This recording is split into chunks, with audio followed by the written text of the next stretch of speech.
భార్యలో ఏదో చిన్న చిన్న లోపాలున్నంత మాత్రం చేత భార్యని విడిచిపెట్టేస్తానని పురుషుడు అనొచ్చా? అనకూడదు. అసలు ఆడదానికి పెద్ద శిక్ష ఏమిటి అంటే భర్త మనసులో స్థానం నుంచి జారిపోతూ ఉండడమే. అంతకన్నా శిక్ష లోకంలో ఇంకోటి ఉండదు.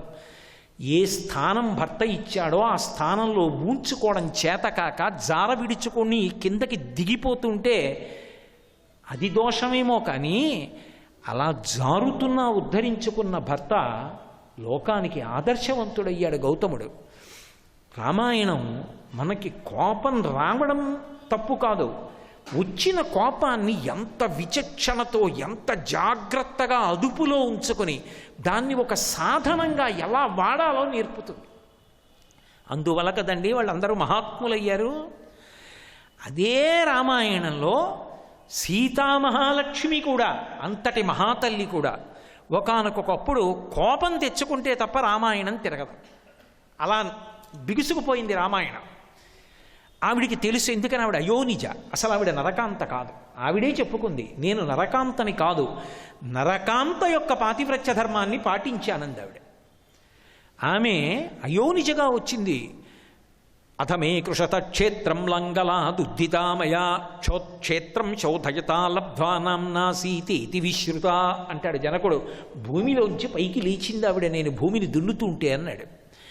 అటువంటి సీతమ్మ కూడా రామాయణం మలుపు తిప్పవలసి వస్తే కోపాన్ని సాధనం చేసుకుంది ఒకప్పుడు. అలాగా అనొచ్చు సీతమ్మ మీద భక్తి చేత, ఆమె అయోనిజ కాబట్టి.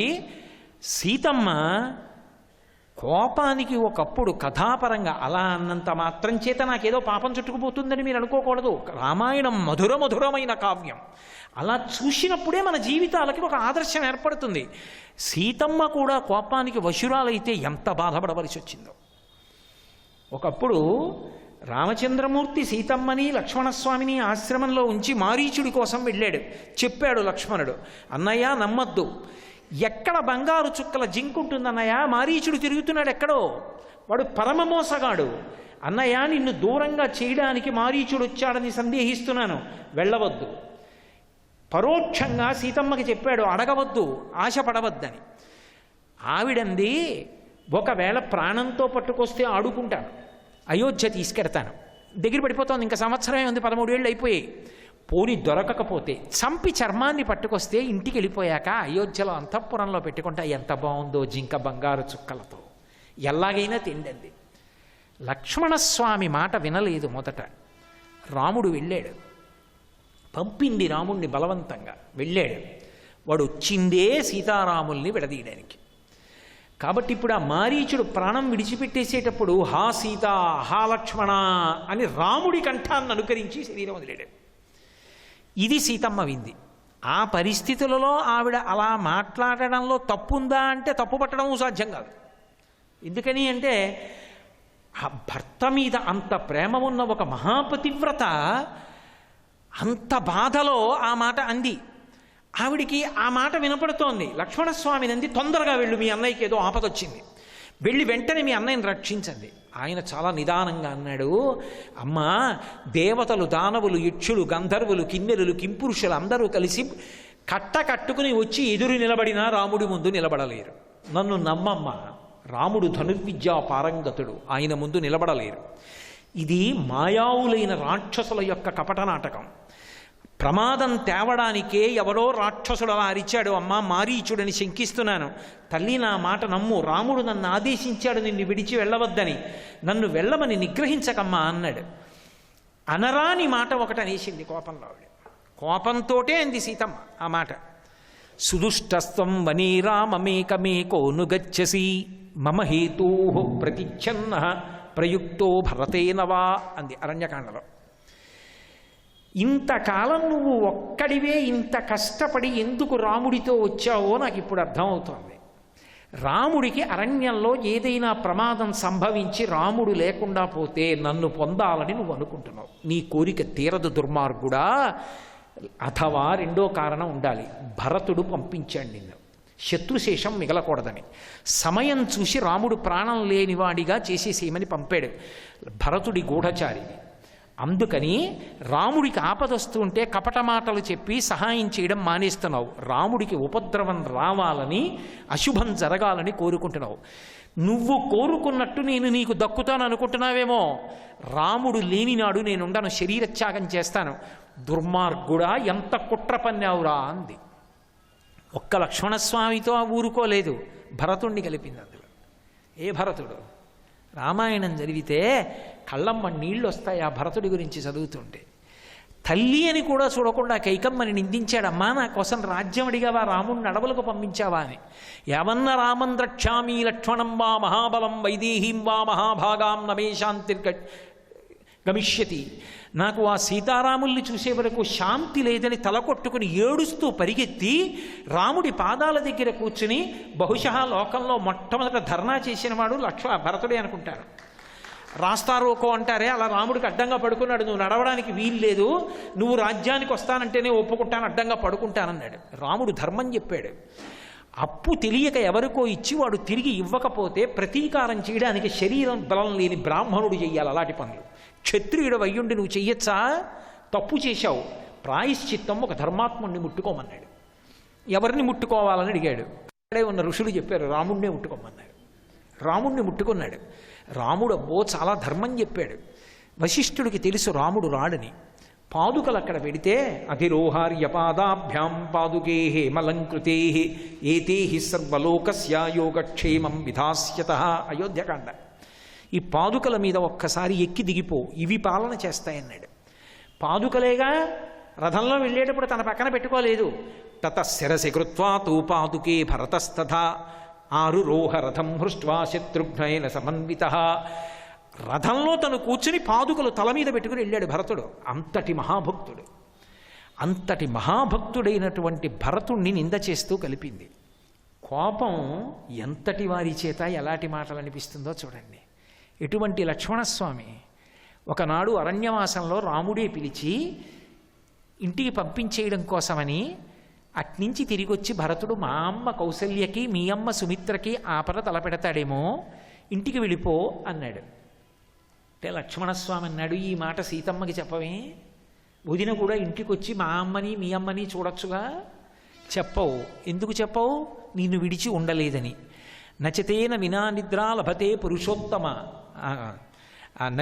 నచ సీతా త్వయాహీన నచాహమపి రాఘవ ముహూర్తమపి జీవావో జలన్మచ్చా వివాధృతౌ అన్నాడు. అన్నయ్య, సీతమ్మ నిన్ను విడిచిపెట్టి ఉండలేదు అని సీతమ్మకి చెప్పవు, కానీ అన్నయ్య నేను కూడా నిన్ను విడిచిపెట్టి ఉండలేను. అది నా బలహీనత, బలం కూడా. ఎంతకాలం నువ్వు కనపడతావో అంతకాలమే బతికుంటాను. జలన్మచ్చా వివాధృతౌ. బాగా నీరు నిండినటువంటి సరోవరం లోపల ఆడుకుంటున్నటువంటి చేప నీటిలోంచి కనపడుతున్నప్పుడు ఒడ్డున ఉన్నటువంటి వ్యక్తి చెయ్యి పెట్టి నీటి లోపల ఆడుకుంటున్న చేపని పట్టుకుని పైకి తీసి ఒడ్డున విసిరేసినప్పుడు ఒంటికి తడి ఉన్నంతసేపు ఎగిరిగిరి కొట్టుకుంటూ ప్రాణాలతో ఉండి ఒంటికి పట్టుకున్నటువంటి నీటి తడి ఆరిపోయిన తరువాత ప్రాణములు విడిచిపెట్టేసినటువంటి చేపలా వెనక్కి తిరిగి వెళ్ళిపోతున్నప్పుడు వెనక్కి తిరిగి చూస్తుంటే నువ్వు ఎంతసేపు కనపడతావో అంతసేపు ప్రాణములతో ఉండి నువ్వు కనపడడం ఆగిపోయినప్పుడు ప్రాణములు వదిలేస్తానన్నయ్యా, ఉండలేనని చెప్పాడు లక్ష్మణస్వామి. అంతటి మహాభక్తుడు. నాహం జానామి కేయూరే నాహం జానామి కుండలే నూపురత్యభిజానామి నిత్యం పాదాభివందనాత్. ప్రతిరోజు సీతారాముల పాదములకు నమస్కారం చేసే అలవాటు ఉన్నవాడు. తల్లిదండ్రుల్ని కూడా విడిచిపెట్టి సీతారాముల సేవ చేసినవాడు. 14 ఏళ్ళు అరణ్యవాసంలో సీతమ్మ కట్టుకోవలసిన పట్టుపుట్టాలు నగలు కావిడికెత్తుకు మోసినవాడు. అంతటి మహాభక్తుణ్ణి, అటువంటి భరతుణ్ణి కోపంలో ఒక్క మాట అంది. అలా అనకపోతే రామాయణం మధురమైన కథ కాదు. సందర్భాన్ని సందర్భంగానే మాట్లాడాలి. అమ్మో సీతమ్మని అండవా అండి అని నేను వేళ్ళు విరుచుకోవడానికి సిద్ధంగా లేను. అది మనకి నేర్పడానికి, మనకొక మార్గాన్ని నేర్పడానికి చేసింది తల్లి. ఆవిడ ఒక మాట అంది. పైగా రామాయణం బిగిసిపోయింది. ఎలా? లక్ష్మణస్వామి వెళ్ళలేదనుకోండి, అసలు సీతాపహరణం ఎలా జరుగుతుంది? అసలు రావణ సంహారం ఎందుకు జరుగుతుంది? మరి రామాయణానికి, రామావతారానికి ప్రయోజనం ఎక్కడుంది? రామాయణ కథ ఎలా నడవాలి? ఆ మాట రావాలది విధి యొక్క తీర్మానం అంతే. కాబట్టి ఇప్పుడు ఆవిడ ఆ మాట అనేసింది, సుదుష్టత్వం మనే రామమేకమేకోను గచ్చసి మమ హేతోహ ప్రతిచ్ఛన్న ప్రయుక్తో భరతేనవా. నా కోసమన్నా చూస్తున్నావు, లేకపోతే భరతుడి పనుపునైనా వచ్చావు, రెండింట్లో ఏదో ఉంది దుర్మార్గుడా అంది. అమ్మా వినలేను, నిన్ను దేవతలు రక్షించుగాక, వనదేవతలు రక్షించుగాక. గీతలు గీశాడని రామాయణంలో ఏం లేదు. లక్ష్మణస్వామి వెళ్ళిపోయారు, సీతాపహరణం అయిపోయింది. ఆ తరువాత తల్లి ఎంత కష్టపడిందో నేను చెప్పక్కర్లేదు మీకు. అశ్రుపూర్ణముఖీం దీనాం కృషాం అనసనేన చ శోకధ్యానపరాం దీనాం నిత్యం దుఃఖపరాయణం అన్నారు మహర్షి. అన్ని కష్టాలు పడిన తల్లి ఇక నేను బ్రతకలేను, ఉరిపోసేసుకుంటాననుకున్నప్పుడు ఒక మాట చెప్పింది ఆవిడంది, నూనం సకాలో మృగరూపధారీ మామల్పభాగ్యాం లులుభే తదానీం యత్రార్యపుత్రా విసర్జమూఢా రామానుజం లక్ష్మణపూర్వజంచ అంది. నూనం సకాలో మృగరూపధారీ, సుందరకాండ. మృగరూపంలో కాలం వచ్చింది, నేను మోసపోయాను అనకూడని మాట నోటి వెంట దొల్లిపోయింది. కోపం వచ్చి ఏమైంది? యత్రార్యపుత్ర విసర్జమూఢా రామానుజం లక్ష్మణపూర్వజంచ. ముందు లక్ష్మణుడిని వెళ్ళిపోయేటట్టుగా చేసుకున్నాను. లక్ష్మణుడు వెళ్ళిపోయాడు, రాముడు కూడా దూరం అయిపోయాడు. లక్ష్మణుడిని అలా అనకుండా ఉండుంటే ఏమో రామాయణం ఎలా ఉండేదో. కోపంలో ఒక మాట అనడం బాగానే ఉంటుంది, కానీ పర్యవసానం ఎంత దూరం వెళ్ళింది. అంతటి సీతమ్మ ఎడవలసి వచ్చింది ఆ మాట అన్నందుకు. ఆవిడ బాధపడింది అనడానికి ఆవిడ నోటి మాటయే సాక్ష్యం సుందరకాండలో. నూనం సకాలో మృగరూపధారీ మామల్పభాగ్యాం లులుభే తదానీం యత్రార్యపుత్ర విసర్జమూఢా రామానుజం లక్ష్మణపూర్వజంచ.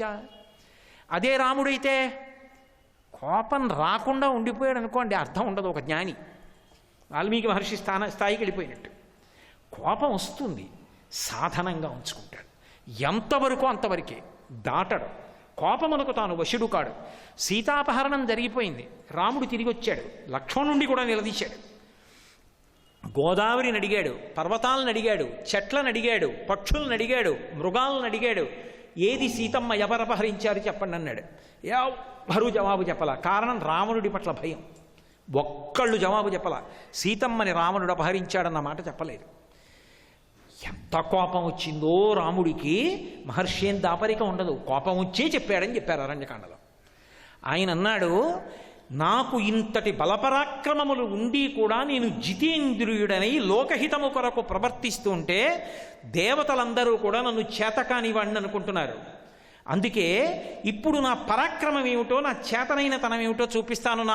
నా నారాచ బాణములను విడిచిపెట్టడం మొదలు పెడతాను. రాముడు యుద్ధం చేస్తే కోదండానికి బాణములను సంధించడం మొదలు పెడితే ఆయన భుజములు తాండవం చేస్తాయిట. గోపనాథ్ గారు దాశరథీ శతకం చేస్తూ, బండన భీముడర్తజన బంధవుడుజ్వల బాణతోణ కోదండకళ ప్రచండ భుజతాండవ కీర్తికి రామమూర్తికిన్ రెండవ సాటి దైవమికలేడనచొన్ గడకట్టి భేరికా డండ డండ డండ నిడదంబుల జండము నిండమత్త వేదండము నెక్కి చాటెదను దశరథీ కరుణాపయోనిధి అన్నాడు. ఆయనే కోదండం పట్టుకుని బాణాలు వేస్తే భుజములు రుద్రతాండవం చేస్తాయి. అటువంటి వాడన్నాడు, కోదండాన్ని పట్టుకుని నారాచ బాణ ప్రయోగం చేస్తున్నాను, పక్షులు కూడా ఎగరవు, దేవతా సంచారం ఉండదు. నా సీత ఏమైందో చెప్పలేదు కాబట్టి దేవదానవ గణములతో కలిపి సమస్త బ్రహ్మాండములలో ఉన్న ప్రాణులను సంహారం చేస్తున్నాను. నా అస్త్రములన్నింటినీ ప్రయోగిస్తున్నాను. లక్ష్మణ, ఇప్పుడు చూడు నా తేజస్సు ఏమిటో. దుర్నిరీక్ష్యం, ఆపగలిగిన వాడు లేడు. ఇప్పుడు నా రూపం ఎలా ఉంటుందో తెలుసా? రాముడే చెప్పుకున్నాడు, యథాజర యథా మృత్యు యథాకాలో యథా విధి నిత్యం న ప్రతిహన్యంతే న నిగ్రహోస్మిరా లక్ష్మణ అనివార్యోస్మి లక్ష్మణ. నేను ఎటువంటి స్థితి అంటే ఇది యథాజర, వృద్ధాప్యం రాకుండా ఎవడు ఆపుకోగలడు? శరీరం ముడతలు పడిపోకుండా ఆపుకోగలిగిన వాడు ఉన్నాడా? ఉండడు. యథాజర యథామృత్యు, శరీరం పడిపోకుండా ఎవడు ఆపుకోలేడు. యథాకాలో, కాలం గడవకుండా ఆపలేరు. యథామృత్యు, మృత్యువు రాకుండా ఎవడు తప్పించుకోలేడు. నిత్యం న ప్రతిహన్యంతే సర్వభూతేషు లక్ష్మణ, సర్వభూతములు ఈ నాలుగింటికి ఎలా వశపడిపోతాయో అలా తథాస్మి, నేను కూడా ఇవ్వాల అనివార్యోస్మి లక్ష్మణ, నన్ను ఆపగలిగిన వాడు లేడు లక్ష్మణ, విడిచిపెడుతున్నాను బాణములు, చూడు ఇప్పుడు నా ప్రతాపం ఎలా ఉంటుందో అన్నాడు. చూశాడు లక్ష్మణస్వామి, ఒక్కసారి వచ్చి కాళ్ళ మీద పడిపోయాడు. కాళ్ళ మీద పడిపోయి ఒక మాట అన్నాడు. అంత కోపాన్ని పొందిన రామస్వామిని చూసి లక్ష్మణుడు అన్నాడు, అన్నయ్య పురాభూత్వా మృదుర్దాంత సర్వభూతహితీరత, అటువంటిది ప్రకృతిం హాతుమర్హసి, అన్నయ్య నువ్వు ఇటువంటి పని చెయ్యొచ్చా? నీకు లోకంలో ఒక కీర్తి ఉంది. ఏమిటి ఆ కీర్తి? సర్వభూతహితుడు అని పేరు. సమస్త భూతముల యొక్క క్షేమాన్ని కోరుకుంటావని. పురాభూత్వా మృదుర్దాంత సర్వభూతహితేరత, మెత్తని మనసున్నవాడివి. అటువంటి వాడివి నిత్యం నువ్వు అటువంటి వాడివి క్రోధవశమాపన్న, నువ్వు క్రోధానికి వశపడిపోయి ఇవాళ కోపానికి వశపడిపోయి ప్రకృతిం హాతుమర్హసి, నీ యొక్క స్వభావాన్ని పోగొట్టేసుకుంటావా? కోపానికి వశపడిపోతావా? రాముడు కోపాన్ని తన అదుపులో ఉంచుకున్నవాడు సర్వభూతములను కాపాడతాడని పేరు. ఈ ఒక్క కోపం చేత నీ కీర్తి అంతా మట్టి అయిపోతుందన్నయ్య. చంద్రే లక్ష్మి ప్రభా సూర్యే గతిర్వాయౌ భువిక్షమ, ఇవన్నీ కూడా ఏతత్తు నియతం సర్వం తైచానుత్తం యశాహ. ఎంత గొప్పగా అన్నాడు అన్నయ్య. చంద్రుడంటే కాంతి అన్నయ్య, చల్లదనం. చంద్రే లక్ష్మి ప్రభాసూర్యే, సూర్యుడంటే వెలుతురు, కాంతి. చంద్రే లక్ష్మి ప్రభాసూర్యే గతిర్వాయౌ భువిక్షమ, గాలి అంటే కదులుతుంది, భూమి అంటే ఓర్పు. వాటికి ఎలా పేరుందో నువ్వు రాముడు అంటే గొప్ప కీర్తివంతుడు, అన్ని అవగుణములను విడిచిపెట్టిన వాడని పేరు. పైగా గురువుగారు మనకి నేర్పింది ఇందుకు కాదుగా. ఎవడో ఒకడా తప్పు చేసింది, ఒకడు సీతమ్మని ఎత్తుకుపోయాడు. ఏకస్య నాపరాధేన లోకాన్ హంతు నహార్హసి. అన్నయ్య ఎవడో ఒకడు సీతమ్మని ఎత్తుకుపోతే లోకాన్నంతటినీ చంపేస్తావా? ఆ ఎవడో కనుక్కుని వాడిని చంపాలన్నయ్య. కోపానికి వశపడిపోయి ఇవాళ చెయ్యకూడని పని చేసేస్తున్నావు అన్నయ్య, విడిచిపెట్టేసేయి కోపాన్ని. అన్నయ్య ఆలోచించు, ఓర్పు పొందు అన్నాడు. లక్ష్మణ యుక్తమైన మాట చెప్పావురా, విడిచిపెట్టేస్తున్నాను కోపాన్ని అన్నాడు. అంతే, అది రాముడు అంటే. కోపం వస్తుంది కానీ నిగ్రహించుకుంటాడు, తన అదుపులో ఉంటుంది. మంచి మాట వినపడితే వదిలిపెట్టాడు. లేకపోతే రామాయణంలో ఏమై ఉండేది? ఇవాళ రామాలయం ఉంటుందా, రామనామం ఉంటుందా, రాముడి కీర్తి ఉంటుందా? అదుపు తప్పవలసిన పరిస్థితి వచ్చినా మంచి మాట జ్ఞాపకానికి వచ్చి ఊంచుకుంటాడు రాముడు. అలా ఊంచుకోలేకపోతే ఉపద్రవాలు వస్తాయి. నోటి వెంట వచ్చే మాట ఎంత ప్రమాదాన్ని తెచ్చేస్తుందో. నిజంగా రామాయణం చదువుతుంటే కళ్ళమ్మట నీళ్ళు వస్తాయి. దశరథ మహారాజు గారు పాపం, సరే ధర్మము సత్యము వివక్ష అవన్నీ పక్కన పెట్టండి, తీర్పులు చెప్పడం చాలా తేలిక, ఒడ్డును కూర్చుని రామాయణం మధురాతి మధురమైన కావ్యం, అలా చదవండి చాలు. వృద్ధుడైపోయాడు, లేక పుట్టిన కొడుకులు రామలక్ష్మణ భరత శత్రుఘ్నులు. ఎంతో సంతోషంగా వెళ్ళాడు కైకమ్మ దగ్గరికి. ఆయనకి పట్టాభిషేకం చేస్తున్నానంటే సంతోషిస్తుందని. అకస్మాత్తుగా కైకమ్మ కోపగృహంలో పడుకుని నవపంచ వర్షాణి దండకారణ్యమాశ్రిత చీరాజనధారీ రామో భవతు తాపసః అభిషేక సమారంభో రాఘవస్యోపకల్ప్యతాం అనేనైవాభిషేకేన భరతో అభిషిచ్యతాం. 2 వరాలు అడిగింది. 14 ఏళ్ళు రాముడు అరణ్యవాసానికి వెళ్ళాలి. అది కూడా ఎలా? చీరాజనధారి, అజినాన్ని ఆ జింక చర్మాన్ని కట్టుకుని, నారబట్ట కట్టుకుని, చెప్పులు లేకుండా జటాజూటం కట్టుకుని వెళ్ళాలి. చీరాజన జటాధారి రామో భవతు తాపసః, తాపసిలా అరణ్యంలో ఉండాలి 14 ఏళ్ళు. ఇదే ముహూర్తానికి భరతుడికి యవ్వరాజ్య పట్టాభిషేకం చెయ్యాలండి. నిజంగా ఆ రోజు ఎన్ని మాటలు మూర్ఛపోయాడో, ఎన్ని మాటలు ఆసనం మించి కింద పడిపోయాడో. తెల్లవారేటప్పటికీ శవంలా అయిపోయాడు, పీక్కుపోయి. ఒక స్థితిలో కైకాని పాదాలు పట్టుకుంటానని కైకమ్మ పాదాల మీద పడబోతుంటే పాషాణ హృదయ అయిపోయింది మందర చెప్పిన మాటలకి. వెనక్కి వెళ్ళిపోతే తల కొట్టుకుని ముందుకు పడిపోయాడు దశరథుడు. అంత బాధపడ్డాడు. ఆఖరికి రాముడు అరణ్యవాసానికి వెళ్ళిపోయాడు తండ్రిని సత్యంలో నిలబెట్టడానికి. వెళ్ళిపోతుంటే రాముడు వెళ్ళిపోతున్నాడని ఒక చక్రవర్తి పాటించవలసిన నియమాలు కూడా మర్చిపోయి ఉత్తరీయం జారి పడిపోతుండగా రామా రామా అని ఏడుస్తూ కౌసల్య, దశరథ మహారాజు పరిగెత్తి నేల మీద పడిపోయాడు దశరథుడు. ఆఖరికి ఎక్కడ శాంతి లేక రాముడు వెళ్ళిపోయిన ఒక 2-3 రోజులకి కౌసల్యా మందిరానికి వచ్చాడు. పెద్ద భార్య, ధర్మం తెలిసున్నది, అక్కడైనా శాంతి కలుగుతుందేమో, మంచి మాటలు చెప్తుందేమో అని వచ్చాడు. ఏమయ్యా నీ మనసు చల్లగా ఉందా? ధర్మాత్ముడైన రాముణ్ణి అరణ్యవాసానికి పంపించేశావే. ముక్కుపచ్చలారది రాముడు ఎన్ని కష్టాలు పడుతున్నాడో, ఎవరి పట్ల ఎలా శిక్ష వెయ్యాలో తెలియకుండా ఇలా ప్రవర్తించిన నువ్వు తండ్రివా? సీతమ్మ కోడలు అయ్యో నిజ, జనక మహారాజు గారి కూతురు ఎండకన్నెరుగని ఇల్లాలు ఎన్ని బాధలు పడుతోందో నీ మనసు చల్లబడిందా అని ఎన్ని మాటలందో కౌసల్య. అన్ని మాటలంటే ఇక మాట్లాడడానికి కూడా ఓపిక లేదు. ఎక్కడికి వెడితే అక్కడే నింద. శాంతి స్థానమై నిలబడవలసినటువంటి భార్య భర్త మనస్సు కుంది, భర్త బాధతో ఉన్నప్పుడు పక్కన నిలబడలేకపోతే అది ఆయన ఏ తప్పు చేశాడు అన్నది పక్కన పెట్టండి, భార్య స్థానంలో దోషం జరగలా. ఆమె అనరాని మాటలంటే దశరథుడికి నోట మాట రాక 2 చేతులు ఎత్తి నమస్కారం చేశాడు.